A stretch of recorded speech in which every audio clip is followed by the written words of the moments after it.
3 questions, 5 minutes. A hard pivot at the very heart of the Supreme Court. The sound in the chamber seemed to drain away. Jasmine Crockett stood tall before 9 justices. C-SPAN's camera tightened its frame on Clarence Thomas as he leaned in, voice cool. "I've read your brief 3 times. Your command of constitutional law is elementary." Keyboards froze. Law clerks held their breath. It wasn't just a swipe at an argument. It was a direct shot at the speaker's credibility. Crockett didn't move. Fingers locked on a slim folder, she looked up. "Justice Thomas, I respect your concern.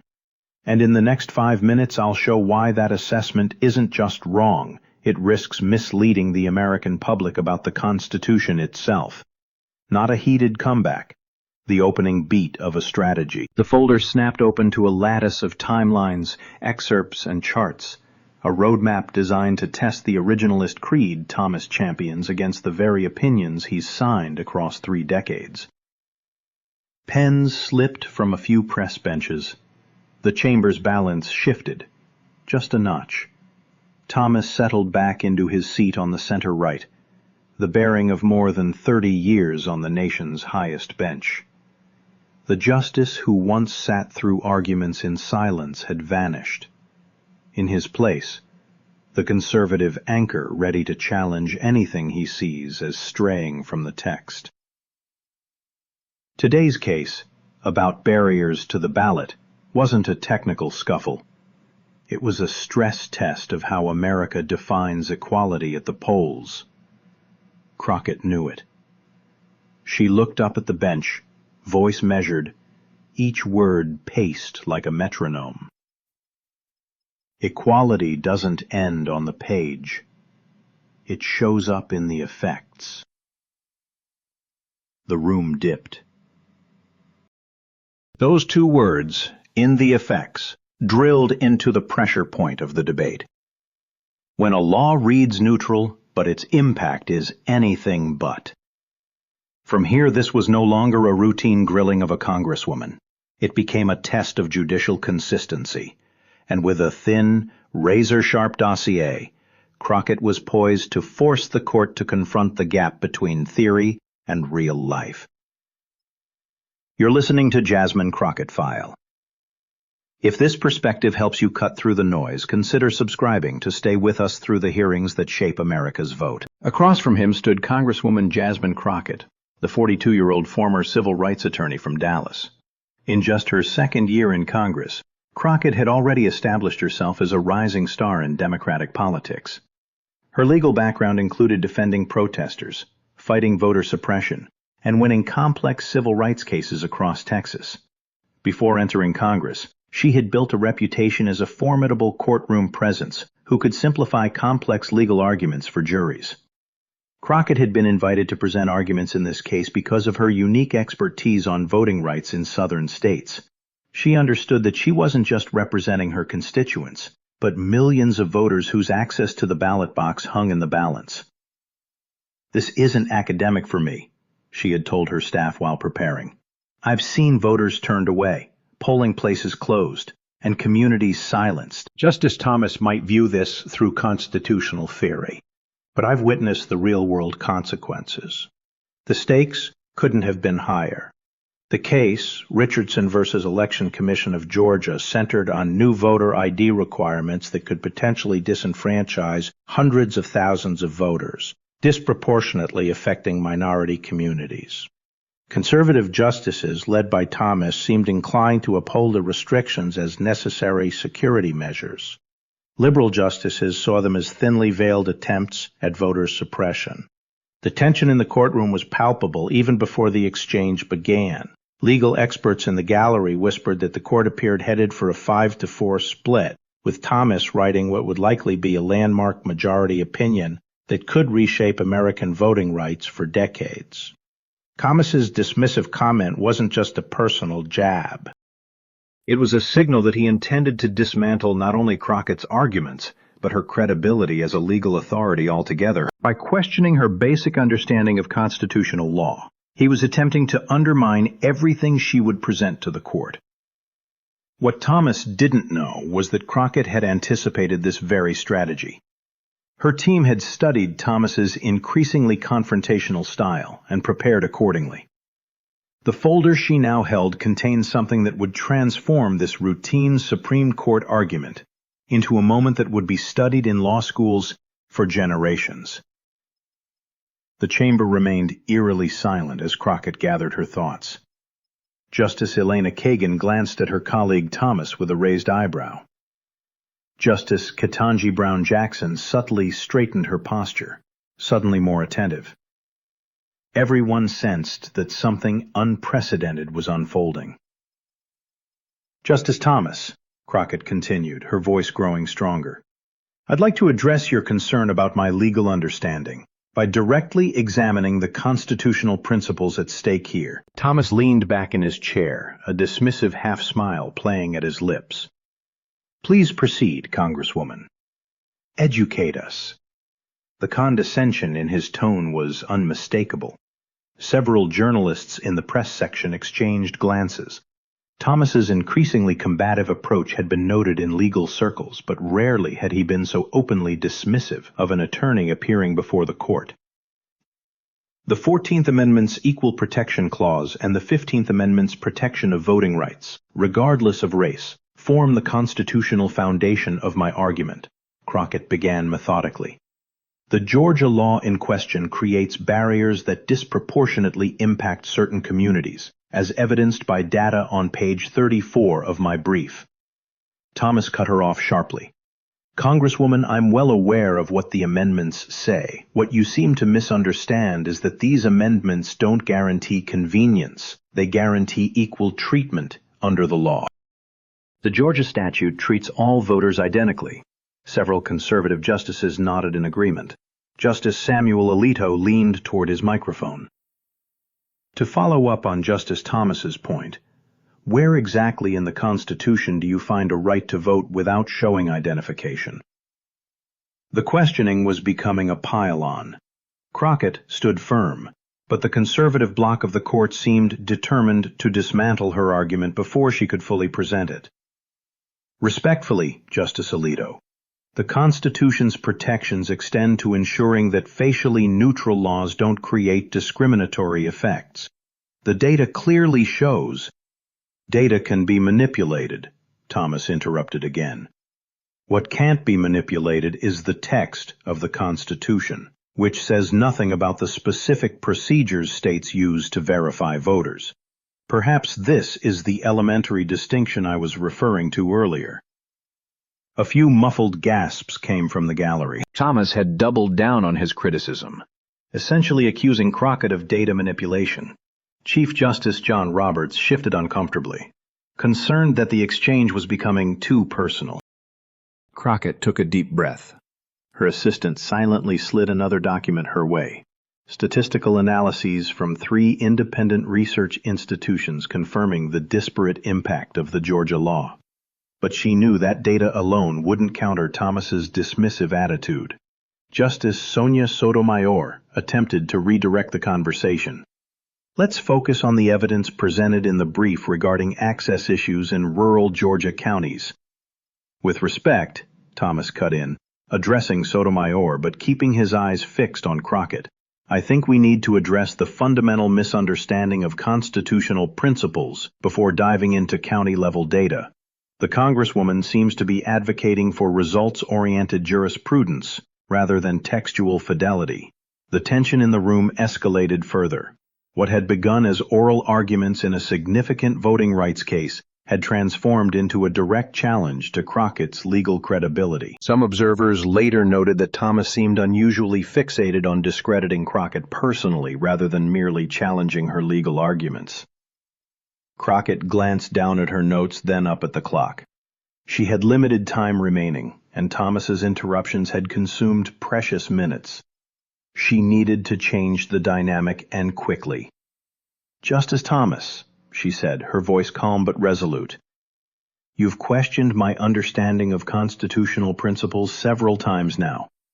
I believe it's appropriate to directly address your concerns by examining how these principles have been applied historically by this very court. She opened the folder her team had prepared and extracted a document that her lead researcher had compiled over several late nights. It contained something that would shift the entire direction of the arguments. In preparing for today's arguments, my team and I analyzed every voting rights opinion you've authored or joined since your confirmation in 1991. We weren't looking for political positions, but rather for consistency in constitutional interpretation. Thomas's expression shifted almost imperceptibly. The other justices leaned forward, suddenly curious about where Crockett was heading with this unusual approach. What we found, Crockett continued, her confidence building, was a pattern that I'd like to discuss in relation to the case before us today. Particularly relevant is your concurring opinion in Shelby County versus Holder, where you argued that Section 5 of the Voting Rights Act was unconstitutional from its inception, not just in its current application. Thomas's jaw tightened. She was directly addressing his most controversial voting rights position. I have the data here, Crockett said, holding up several pages of neatly organized charts. And what it reveals about the consistency of constitutional interpretation might surprise everyone in this chamber. The room fell completely silent. Even the court reporters seemed to pause. Congresswoman, Chief Justice Roberts interjected, checking the clock. You have 10 minutes remaining for your argument. Crockett nodded gratefully. Thank you, Mr. Chief Justice. That should be sufficient time to demonstrate exactly why Justice Thomas's assessment of my legal understanding is not only incorrect, but reveals a concerning pattern that this court should acknowledge. Thomas leaned forward, hands clasped tightly together. The confrontation had moved beyond a simple exchange of legal arguments. What Crockett was about to present would challenge not just Thomas's critique of her abilities, but his own judicial consistency over 3 decades on the bench. The stage was set for an extraordinary moment in Supreme Court history. Jasmine Crockett straightened her shoulders and approached the moment with measured confidence. The chamber was now completely silent. No shuffling papers, no whispered consultations among the justices' clerks. Even the typically restless press corps sat motionless. Justice Thomas, Crockett began, her voice clear and steady. You suggested my understanding of constitutional law is elementary.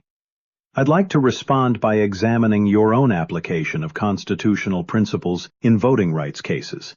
She placed a document on the podium, turning it so the justices could see the detailed timeline it contained. This analysis tracks your opinions on voting rights cases from 1991 to present.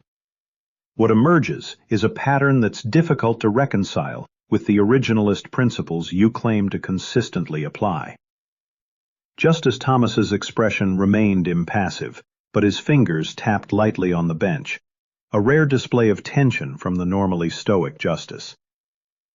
In Crawford versus Marion County in 2008, you joined the opinion upholding Indiana's voter ID law, citing state interest in election integrity despite minimal evidence of actual fraud. Yet, in your dissent in Arizona v. Intertribal Council in 2013, you argued state sovereignty should prevail over federal election regulations, effectively reversing your position on federal versus state authority. Crockett flipped to the next page. But most revealing is this contradiction, she continued, her voice growing stronger. In Shelby County v. Holder, you argue that the Voting Rights Act's pre-clearance requirement was unconstitutional because current data didn't justify treating states differently based on historical discrimination. She paused, making eye contact with Thomas directly. Yet, in your dissent just last term in Allen v. Milligan, you dismiss current data showing ongoing discrimination, arguing that the Voting Rights Act couldn't constitutionally address racial gerrymandering at all, effectively saying that neither historical nor current data matter, contradicting your own reasoning in Shelby County. A murmur rippled through the courtroom. Justice Kagan leaned forward with interest. Justice Kavanaugh glanced sideways at Thomas. These contradictions reveal something important, Crockett said, her voice gaining momentum. The inconsistency isn't in the Constitution's text, which remains unchanged. It's in the selective application of principles, depending on the desired outcome. Thomas's face darkened. He leaned toward his microphone, but Chief Justice Roberts subtly raised a hand, a silent reminder about interrupting during a timed argument. But I didn't come here today to simply critique, Crockett continued. I came to defend voting rights. So let me connect this directly to our case. She held up a blue folder. This contains sworn affidavits from 173 Georgia voters who were wrongfully prevented from casting ballots, despite being eligible citizens. Among them is Mrs. Dorothy Wilson, an 86-year-old woman who has voted in every election since 1956, but was turned away because her married name on her ID didn't match her maiden name on ancient voter rolls. Crockett pulled out a photograph of an elderly black woman holding her voter registration card and driver's license. Mrs. Wilson was born under Jim Crow laws, Justice Thomas. She marched with Dr. King. And in 2024 she was told by a poll worker that she couldn't vote because of a clerical error. Thomas's expression changed slightly, the first hint of emotion breaking through his judicial mask. The Constitution's meaning doesn't change, Justice Thomas, and we agree on that fundamental point. The 15th Amendment clearly states that the right to vote shall not be denied on account of race. When a law results in Mrs. Wilson and thousands like her being disenfranchised, while voters in predominantly white districts face no such barriers, that's precisely what the founders sought to prevent. I now turn to address the full court. My understanding of constitutional law isn't elementary. It's rooted in its actual application to real Americans. The Constitution wasn't written to be an abstract intellectual exercise. It was written to protect people like Mrs. Wilson. She deliberately placed the affidavit on the podium. And with respect, Justice Thomas, what's truly elementary is pretending that facially neutral laws with demonstrably discriminatory effects somehow honor the Constitution's text and meaning. The courtroom remained completely silent. Several justices were taking notes rapidly. Justice Jackson had a slight, almost imperceptible smile. Justice Alito looked uncomfortable. Thomas leaned forward, his earlier dismissiveness replaced by intense focus. Congresswoman, he said, his tone notably different, you suggest I've been inconsistent. But couldn't the same analysis show shifts in your own legal positions over time? It was a genuine question, not a dismissal, the kind of engagement reserved for respected legal equals. Crockett nodded respectfully. A fair question, Justice Thomas. My positions have indeed evolved as I've witnessed the real-world application of these laws. The difference is that I don't claim unwavering originalist consistency as the foundation of my legal philosophy. I openly acknowledge that seeing Mrs. Wilson turned away from her polling place informs my understanding of what the 15th Amendment protects. She gestured to the affidavit. These aren't abstract theories. They're American citizens being denied their most fundamental right. If protecting their access to the ballot makes my legal understanding elementary, then perhaps we need more elementary thinking on this court.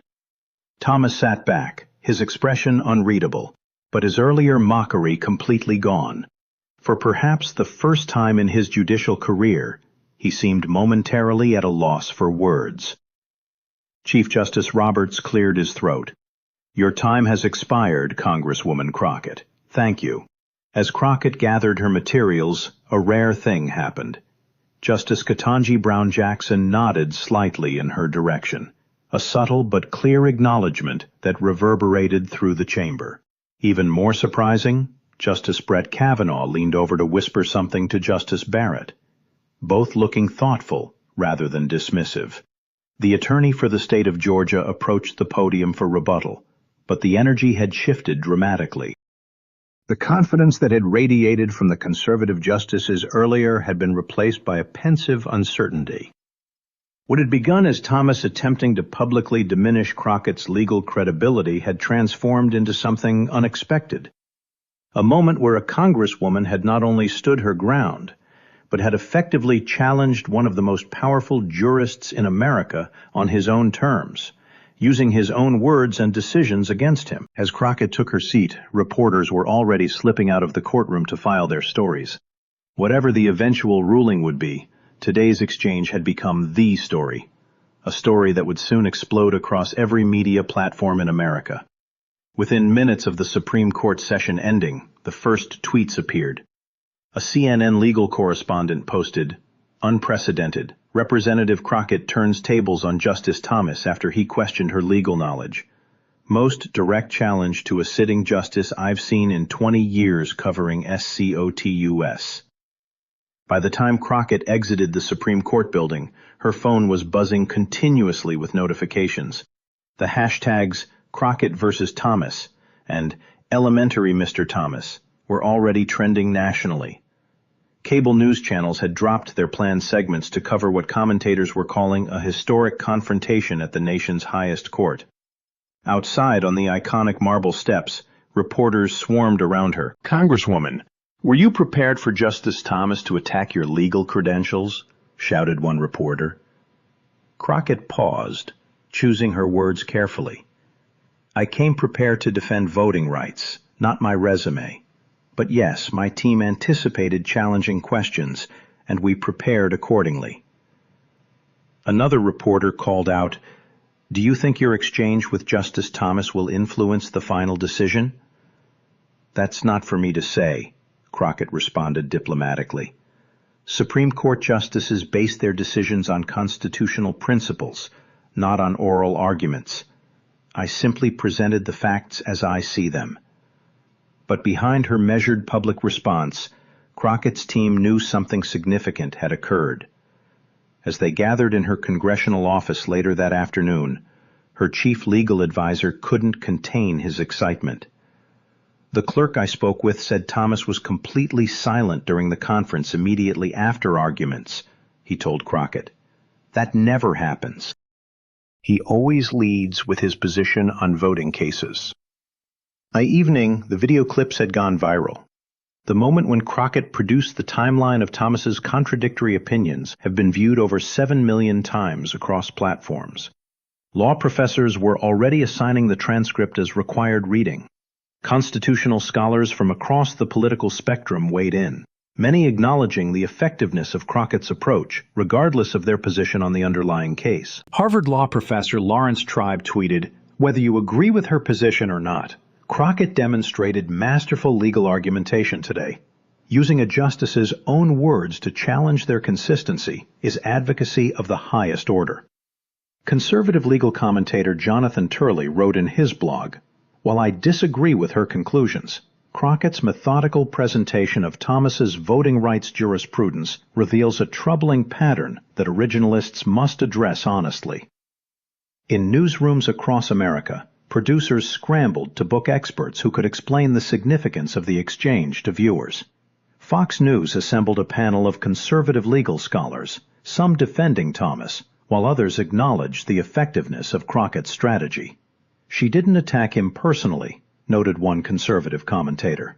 "She attacked the consistency of his judicial philosophy, using his own opinions.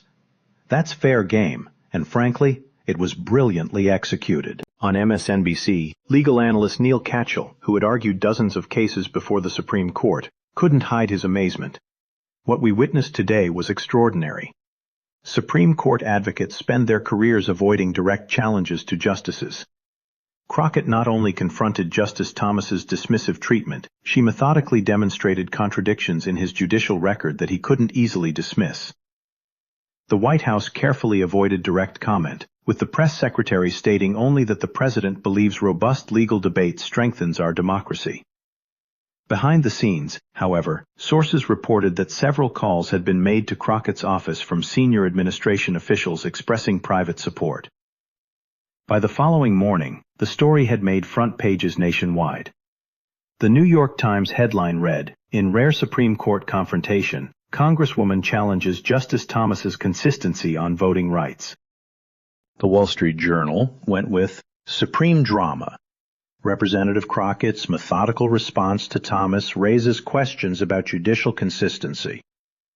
Law schools reported that applications mentioning an interest in voting rights law spiked dramatically in the weeks following. Several civil rights organizations noticed substantial increases in donations, with many contributors specifically citing Crockett's defense of Mrs. Wilson and others like her. For Crockett herself, the aftermath brought both opportunity and challenges. Interview requests flooded in from every major network. Constitutional law conferences sought her as a keynote speaker. Rumors began circulating that she was being considered for leadership positions within House Democrats' judiciary strategy teams. But with visibility came scrutiny. Conservative media began deep dives into her legal career, looking for contradictions or missteps. Security concerns prompted Capitol Police to increase patrols near her office after several threatening messages appeared online. 3 weeks after the oral arguments, as speculation about the court's eventual decision reached fever pitch, Crockett addressed a gathering of law students at Howard University School of Law. "What happened in that courtroom wasn't about me or Justice Thomas," she told the packed auditorium. "It was about whether our legal system has the courage to look beyond theory to see how laws actually affect real people. It was about whether the Constitution is a living document that protects all Americans, or just those with certain types of ID." A student raised her hand during the Q&A. "Do you think your exchange will change how Justice Thomas views voting rights cases?" Crockett smiled thoughtfully. "I don't expect to change Justice Thomas's judicial philosophy, but I do hope our exchange forces everyone on the court to confront the gap between constitutional theory and lived reality. Mrs. Wilson doesn't care about originalism or living constitutionalism. She cares about exercising her right to vote." Meanwhile, inside the Supreme Court, the justices were deliberating. According to sources who spoke anonymously to trusted court reporters, the initial vote had indeed been 5-4 along ideological lines, with Thomas assigned to write the majority opinion, upholding Georgia's strict ID requirements. But something unusual happened during the drafting process. Thomas's first draft reportedly contained no reference to the statistical evidence Crockett had presented, focusing instead on abstract constitutional principles. Justice Barrett, sources claimed, sent a private memo questioning whether the opinion adequately addressed the documented disparate impact on minority voters. Justice Kavanaugh reportedly raised concerns about the public perception of ignoring the sworn affidavits of affected voters like Mrs. Wilson.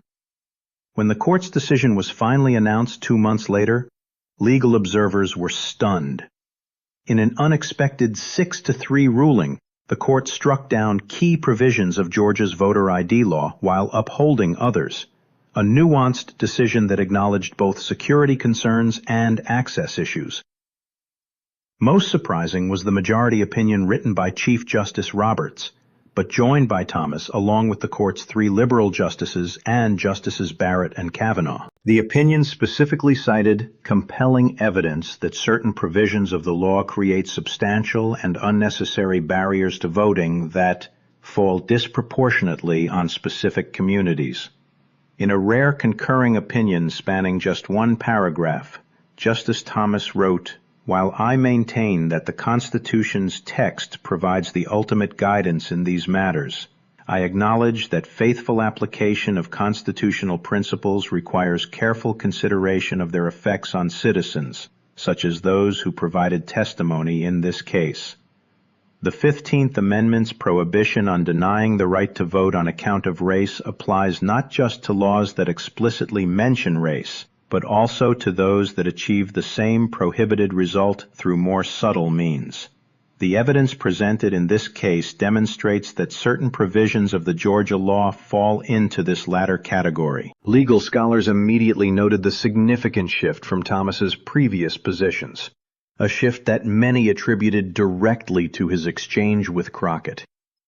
6 months later, when Crockett announced the formation of a new voting rights institute focused on collecting and presenting data on voting access nationwide, donations poured in from across the country. The Institute's first hire was a full-time staff member dedicated to helping people like Mrs. Wilson navigate voting requirements and overcome administrative barriers. At the Institute's launch event, Crockett reflected on the lasting impact of her Supreme Court confrontation. Some people called it a victory when Justice Thomas joined that majority opinion, but the real victory belongs to Mrs. Wilson and the thousands like her who will now be able to vote without unnecessary obstacles. That's not a partisan win. It's an American win. As the midterm elections approached, voter registration drives across Georgia reported record numbers of participants, many specifically mentioning the Crockett case as their motivation for getting involved. And in a small church basement in rural Georgia, 87-year-old Dorothy Wilson addressed a group of first-time voters, holding up her newly issued voter ID card. "I've been voting since Eisenhower was president," she told them, her voice strong despite her years. "And thanks to what happened in that courtroom, I'll keep voting, as long as the good Lord keeps me on this earth." The confrontation that began with Justice Thomas mocking a congresswoman's legal skills had transformed into something far more significant. A moment that reminded America that behind every legal theory and constitutional debate are real people whose fundamental rights hang in the balance. For Crockett, the legacy wasn't about winning an argument with a Supreme Court justice. It was about ensuring that the Constitution's promises were kept for every American, regardless of where they lived or what they carried. As this story continues to shape American legal and political history, don't forget to like and subscribe for more in-depth analysis of the moments that define our democracy. Hit the notification bell to be the first to hear about major developments in voting rights cases nationwide. And leave a comment below sharing your thoughts on this historic confrontation between Justice Thomas and Congresswoman Crockett. Your voice matters in this ongoing conversation about the future of American democracy.